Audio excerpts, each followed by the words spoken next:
नमस्कार दोस्तों, species in news programme में एक बार फिर से आप सभी का स्वागत है। इस एपिसोड में हम बीते दिनों की उन सभी प्रजातियों को डिस्कस करेंगे जो किसी न किसी वजह से चर्चा में बनी हुई थी। तो शुरुआत करते हैं अपनी पहली स्पीशीज से, जिसका नाम है सफेद गाल वाले तीतर। तो सबसे पहले तो यही देख लेते हैं ये चर्चा में क्यों है। तो देहिंग पटकाई राष्ट्रीय उद्यान के निकट एक सफेद गाल वाले तीतर को बचाया गया। अब इसके वैज्ञानिक नाम की बात कर लेते हैं। तो इसका वैज्ञानिक नाम है अर्बोरोफिला एट्रोगुलिरिस और आपको बता दें कि ये फासियानिडे परिवार की तीतर प्रजाति है। निवास स्थान की बात करें तो ये सदाबहार वनों में घने वृक्षों के बीच पाई जाती हैं और ये 750 मीटर से कम ऊंचाई पर होती है, लेकिन दक्षिण पूर्व एशिया में ये 1220 मीटर तक की ऊंचाई पर भी रहती हैं। अब इनके वितरण की बात करें तो ये मुख्य रूप से पूर्वोत्तर भारत, उत्तरी म्यांमार और पूर्वोत्तर बांग्लादेश में पाई जाती हैं। आपको बता दें जो तीतर है वो सदाबहार वनों में पाई जाती है। तो यहाँ पर वनों की कटाई के कारण इनके आवास की हानि देखने को मिलती है और यही कारण है कि इसे IUCN में निकट संकटग्रस्त श्रेणी में रखा गया है। तो ये तो हमने समझा अपनी पहली स्पीशीज के बारे में। अब आगे बढ़ते और देख लेते हैं दूसरी स्पीशीज के बारे में, जिसका नाम है एनागाइरस लोपेजी। सबसे पहले तो हम यही देखेंगे कि ये चर्चा में क्यों है। तो राष्ट्रीय कृषि कीट संस्थान ब्यूरो के वैज्ञानिकों ने दक्षिण भारत के टैपियोका खेतों में एनागाइरस लोपेजी छोड़ा था। आपको बता दें जो टैपियोका है वो तमिलनाडु, केरल और पुडुचेरी में उगाई जाने वाली एक बागवानी फसल है और ये जो लोपेजी है इन्हें यहाँ पर छोड़ा गया था और 2 साल के बाद ये जो खेती है टैपियोका की, इसमें जो है अच्छी तरह से इनकी फसल बढ़ने लगी थी। अब बात कर लेते हैं ये जो प्रजाति है इसके बारे में। तो ये एक छोटा परजीवी ततैया है और इनकी सबसे बड़ी विशेषता ये है कि ये जो ततैया है वो अपने अंडे जो है वो मीलीबग कीट के अंदर देती है और जैसे जैसे लार्वा बड़ा होता है वो कीट को खत्म कर देता है और इस तरीके से इनका विस्तार कम हो जाता है और ततैया जो रिलीज पॉइंट से लगभग 30 से 40 किलोमीटर तक फैल जाता है।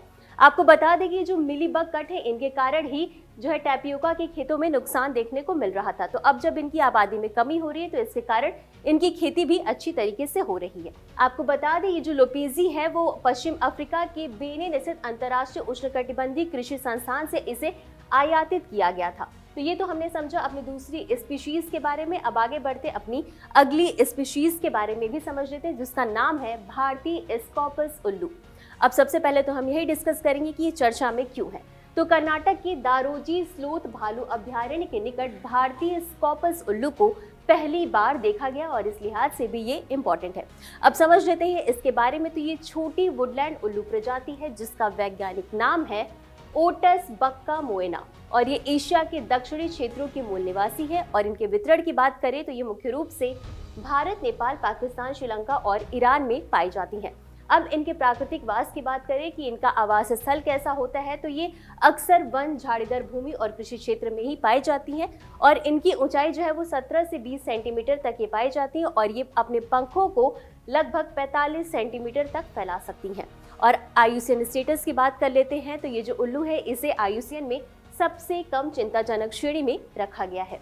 और इसी के साथ आगे बढ़ते हैं अपनी अगली स्पीशीज की तरफ, जिसका नाम है हाइग्रोसाइबे पेलुसिडा।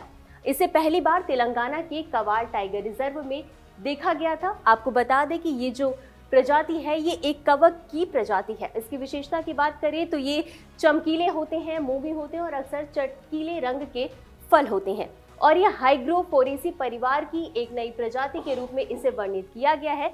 आपको बता दें कि जो हाइग्रोफोरेसी परिवार है ये हाइग्रोसाइबे वंश से संबंधित है और ये एगारिक वंश का ही एक प्रसिद्ध वंश है जिसके अंतर्गत 350 प्रजातियों को सूचीबद्ध किया गया है। निवास स्थान की बात करें तो ये मुख्य रूप से अविकसित घास के मैदानों, काई वाले वनतलों और अन्य पोषक तत्वों से वंचित स्थानों पर पाए जाते हैं। और इसी के साथ आगे बढ़ते हैं अपनी अगली स्पीशीज की तरफ, जिसका नाम है एटलस स्मूथ।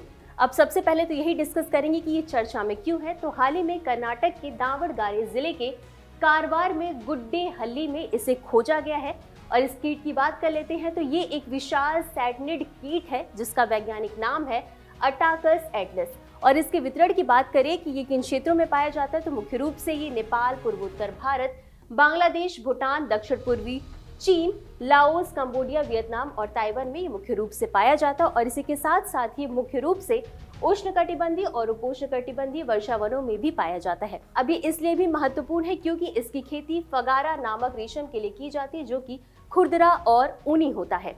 और आपको बता दें कि ये जो कीट है ये केवल 14 से 18 दिन तक ही जीवित रहता है। तो ये थी हमारी आज की सभी इंपॉर्टेंट स्पीशीज जो किसी न किसी वजह से चर्चा में बनी हुई थी। तो आज के लिए बस इतना ही। मिलते हैं अगले एपिसोड में इसी तरह कुछ अहम और जरूरी खबरों के साथ। तब तक के लिए धन्यवाद।